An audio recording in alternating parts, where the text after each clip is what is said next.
और राजा उत्तानपाद भी सुरुचि से ही प्रेम करते थे। जब सुरुचि को ब्याह करके ला रहे थे तो रास्ते में सुरुचि मान करने लगी कि राजन मैं तुम्हारे घर नहीं जाऊंगी। क्यों नहीं जाओगी? सुरुचि ने कहा राजन तुम्हारे घर में मेरी सौत है और सौत स्त्रियों के लिए कितनी बुरी बला है। काटो बुरो करील को और बदरोटी घाम, सौत बुरी है चून की और साजे को काम।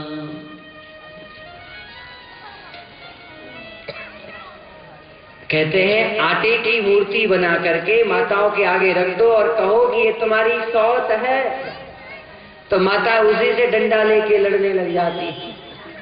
और जहां साक्षात सौत आ जा फिर तो महाराज कह नहीं क्या नहीं जाऊंगी। बोले कैसे चलोगी? आप सुनीति को निकाल देंगे तो मैं चल सकती हूँ। राजा ने कह दिया ठीक है निकाल दूंगा, क्योंकि यहाँ से लौटाना तो ठीक नहीं, इनको लेके तो जाना है, बोल दिया। लेकिन अब निकालें कैसे? क्योंकि सुनीति उसी को कहते हैं जिसके जीवन में कोई गलती न हो, जिसके जीवन में कोई अन्याय न हो, कोई अनीति न हो, वही तो सुनीति है। उसको निकाले तो निकाले कैसे? कोई बहाना तो हो, कोई कारण तो हो, बिना कारण के उसको निकाले तो कैसे? राजा उदास रहने लगे। एक दिन सुनीति ने पूछा, राजा ने नहीं बताया। जब जिद की तो राजा ने कहा कि देवी तुम्हारा मेरी उदासी का कारण तुम ही हो, क्योंकि तुम्हारी बहन सुरुचि चाहती है कि तुम यहाँ न रहो। सुनीति ने कहा बस इतनी सी बात, इस जरा सी बात के लिए आप उदास रहते थे? अरे मेरे चले जाने से, मेरे यहाँ न रहने से आपको प्रसन्नता होती है, मेरी बहन सुरुचि को प्रसन्नता होती है, तो मैं यहाँ मैं अभी चली जाती हूँ। इतना कह के सुनीति वहां से चल पड़ी और वन में जाकर के ऋषि मुनियों की तरह कुटिया बना करके रहने लगी। एक दिन राजा गलती से शिकार करते हुए गए थे तो ऋषि मुनि की कुटिया समझ करके, क्योंकि आंधी आई, बारिश भी होने लगी, तो सुनीति की कुटिया में चले गए थे। रात्रि को विश्राम किया, लौट करके आए। भगवान की कृपा हुई, सुनीति ने भगवान के परम भक्त बालक को जन्म दिया जिसका नाम है ध्रुव। बालक तो सुरुचि के भी हुआ, लेकिन ध्रुव के बाद में उसका नाम है उत्तम। दोनों के बालक हैं, एक ध्रुव है एक उत्तम है, लेकिन दोनों का अपना अपना भाग्य है। एक राज्य की सुख सुविधाओं में पल रहा है, सारे सुख के साधन उसके पास हैं, और दूसरा वन में कंद मूल फल खा करके बढ़ रहा है, ऋषि मुनियों की तरह जीवन बिता रहा है। राजकुमार होकर के ऋषि कुमारों की तरह ऋषि कुमारों के साथ खेलता है, ऋषि कुमारों की तरह जीवन बिता रहा है। ध्रुव 5 वर्ष के हुए, खेल रहे थे। खेलते हुए मित्रों ने पूछा ध्रुव ये बताओ तुम्हारी माता का क्या नाम है? ध्रुव ने कहा मेरी माँ का नाम सुनीति है। अच्छा, तो तुम्हारे पिता का नाम क्या है? और जैसे पिता का नाम पूछा ध्रुव मौन हो गए, क्योंकि ध्रुव को पता ही नहीं था कि उनके पिता का नाम क्या है। ध्रुव तो जानते भी नहीं थे उनके पिता कौन हैं, कहाँ हैं, क्या नाम है। और ऋषि कुमारों ने चिढ़ा दिया कि हमें तो लगता है कि तुम्हारे पिताजी हैं ही नहीं। एकदम ध्रुव को दुख लगा, दौड़ करके आए और अपनी माँ की गोद में धड़ाम से गिरे और फूट फूट कर रोने लगे। कहने लगे वाह, मेरे मित्र कहते हैं कि मेरे पिताजी नहीं हैं, मेरे पिताजी कहाँ हैं, कौन है, क्या नाम है, मेरे पिताजी का नाम बताओ, मुझे अभी बताओ। सुनीति कहती है आज बालक को क्या हो गया? आज तक कभी इसने नहीं पूछा, आज अचानक अपने पिता का नाम पूछ रहा है। अब इस बालक को, इस अबोध को मैं बताऊं तो भी क्या बताऊं, ये क्या समझेगा। सुनीति कहती है, बेटा तुम्हारे पिता तो मेरे पति हुए ना, और अपने पति का नाम नहीं लेना चाहिए। पहले पहले माताएं नहीं लेती थी, पति का नाम नहीं लिया जाता था, और अब नाम लेकर ही बुलाया जाता है।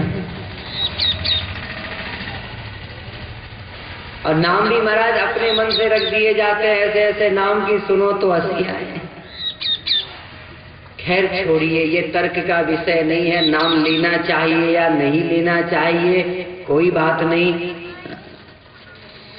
लेकिन पहले के समय में नाम इसलिए नहीं लिया जाता था, उसके पीछे कारण यही था कि जो हमसे सम्माननीय व्यक्ति होते हैं उनका नाम नहीं लिया जाता सब जगह पर, केवल जरूरत पड़ने पर ही उनका नाम लिया जाता था।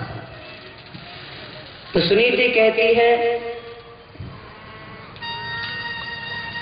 तुम्हारे पिता मेरे पति हैं, अपने पति का नाम मैं कैसे लूं।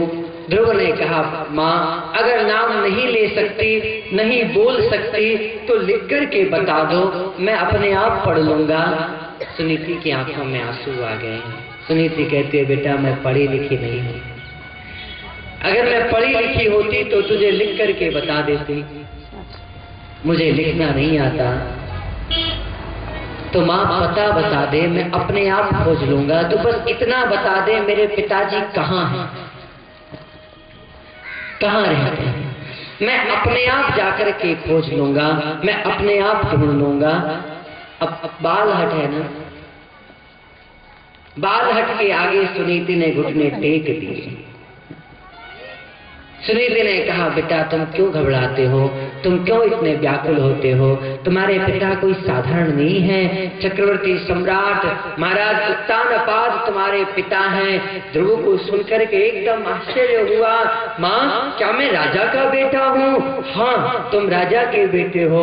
ध्रुव पूछते हैं, तो माँ हम इस जंगल में क्या कर रहे हैं, इस वन में क्या कर रहे हैं। अब इस बात का सुनीति क्या जवाब देती। सुनीति के पास कोई जवाब नहीं था।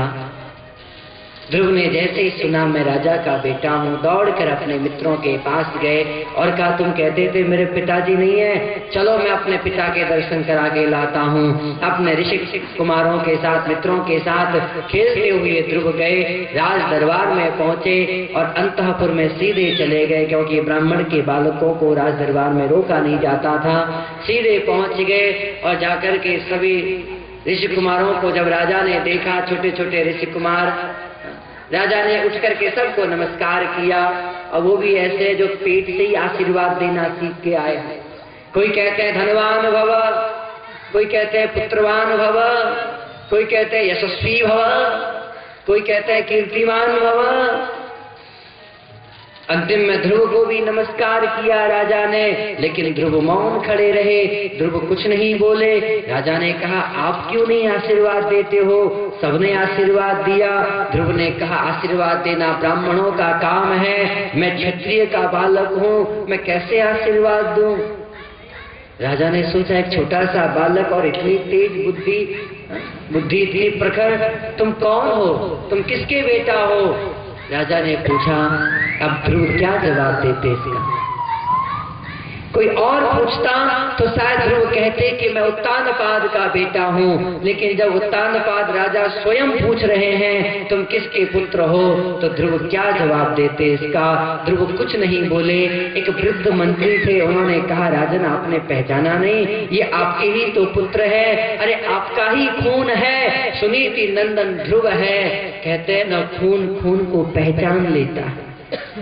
राजा को ध्रुव को देखते ही प्रेम तो पहले से उमड़ रहा था, न जाने क्यों ये अपना सा लगता है। राजा को लग रहा था, लेकिन किसी और का बालक सोच करके संकोच कर रहे थे। जी तो पहले ही कर रहा था कि उठा के इसको गोद में बिठा लूं, लेकिन दूसरे का बालक सोचकर संकोच कर रहे थे। जब पता चला अपना ही बेटा है, महाराज जिसको कभी देखा ही नहीं, 5 साल का हो गया, 5 वर्ष का हो गया ध्रुव, आज जब पता चला रे मेरा ही पुत्र है, तो राजा ने भी महाराज प्रेम के कारण अपने बालक को गोद में बिठाने के लिए दोनों हाथ बढ़ाए, और ध्रुव ने भी जीवन में पहली बार अपने पिता की गोद में चढ़ने के लिए दोनों हाथ उठाए थे। राजा हाथ पकड़ करके अपनी गोद में बिठाते, इतने में तो बगल में सुरुचि खड़ी थी।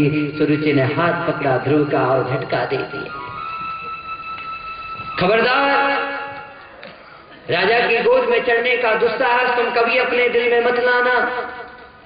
नवत्सदेवते धैर्यं भवान आरोढ़ुमर्हति। ध्रुव ने हाथ जोड़ करके कहा, मां क्या मैं राजा का बेटा नहीं हूं?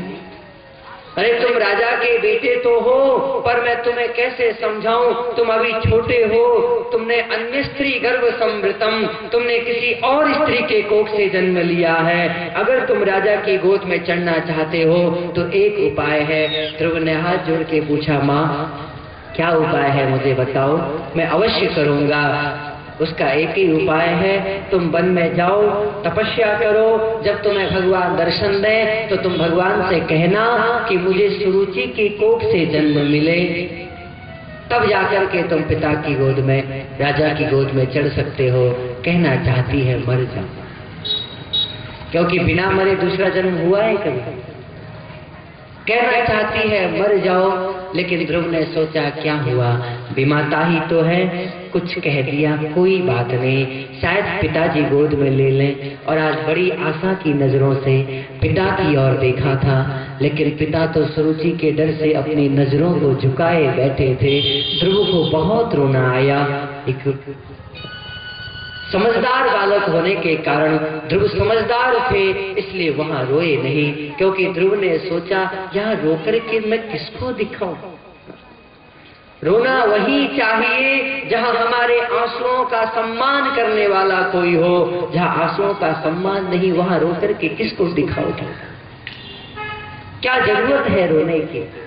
ध्रुव वहां से अपने आंसुओं को रोक करके वहां से दौड़े हैं, और दौड़ करके अपनी मां की गोद में जाकर के धड़ाम से गिर पड़े और फूट फूट करके रोने लगे। आज सुनीति बार बार कपड़े हटाकर देखती है, बेटा खेलने गए थे, तुम्हें चोट लग गई, क्या हुआ मुझे बताओ तो, क्या हुआ तुम्हें, कहाँ चोट लगी मुझे दिखाओ। ध्रुव कुछ बोल नहीं रहे हैं, बस रो रहे हैं, उनका गला भरा हुआ है, कुछ बोला नहीं जाता, बस रो रहे हैं, रो रहे हैं। ऋषि कुमारों ने आकर के कहा सुनीति से, अब कहाँ घाव ढूंढ रही हो? इसके शरीर में चोट नहीं लगी है, इसके तो कलेजे में चोट लगी है, अगर ढूंढ सकती है हो तो इसके कलेजे में जाकर के देखो चोट लगी।